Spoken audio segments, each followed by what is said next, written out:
ये जो क्लिप आप अपने सामने देख रहे हो, ये क्लिप मेरे भी सामने आई थी और इस क्लिप के पीछे की स्टोरी जब मेरे को पता चली तो मेरे को लगा कि भाई ये पॉजिटिव चीज़ें तो हमेशा शेयर करनी चाहिए ऐसी चीज़ें। तो ये जो भाई हैं, ये नॉर्मली आपको ऐसा लग रहा होगा कि कोई जो लेडी है वो खिड़की से कूदने की कोशिश कर रही है और वो भाई बचा रहा है, फिर कोई और आया और उसने सपोर्ट किया, जबकि स्टोरी ये नहीं है। स्टोरी ये है कि ये जो घर है जिसके बाहर एक लेडी लटकी हुई है, वो घर में लग गई आग और जो बंदा है वो है हस्बैंड और वो अपनी वाइफ को एक्चुअली अंदर नहीं खींच रहा है, वो बाहर ही उसको होल्ड करके उसने रखा हुआ है ताकि जो अंदर घर की आग है उसकी जो इंजरीज है वो उसकी वाइफ तक ना पहुंचे और वो हस्बैंड तक पहुंच रही है। फिर जो फायर फाइटर है, अच्छी खासी इंजरीज उस टाइम तक हो गई होंगी, फायर फाइटर एकदम तो आ नहीं सकता, तो फायर फाइटर जो सपोर्ट करने आया तब तक उसको अच्छी खासी इंजरीज हुई और फिर उसने उसकी वाइफ को खींचा और बचा के लेके गया, फिर उसके हस्बैंड को भी बचाया। अब इस सारी चीज में, सारी स्टोरी में आप इमेजिन कर सकते हो उस इंसान के अंदर कितना एड्रेनलिन रश हो रहा होगा, प्रोनाउंसिएशन के लिए सॉरी, कि भाई वो बंदा अपनी वाइफ को बाहर लटका के इसलिए रख रखा है ताकि उस तक इंजरीज ना पहुंचे और वो खुद इंजरीज को फेस कर रहा है। और उसका रिजल्ट ये हुआ कि अगले दिन हॉस्पिटल जाने तक उस बंदे की डेथ भी हो गई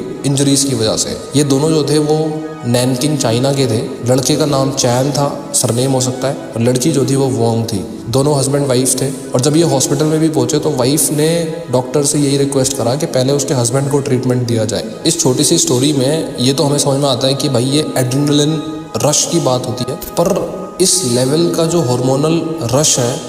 वो होने के लिए भी तो उस लेवल का लव, उस लेवल का डीप रिलेशन की ज़रूरत पड़ती है, डीप बॉन्ड की ज़रूरत पड़ती है, जो आजकल देखने को बड़े कम मिलते हैं।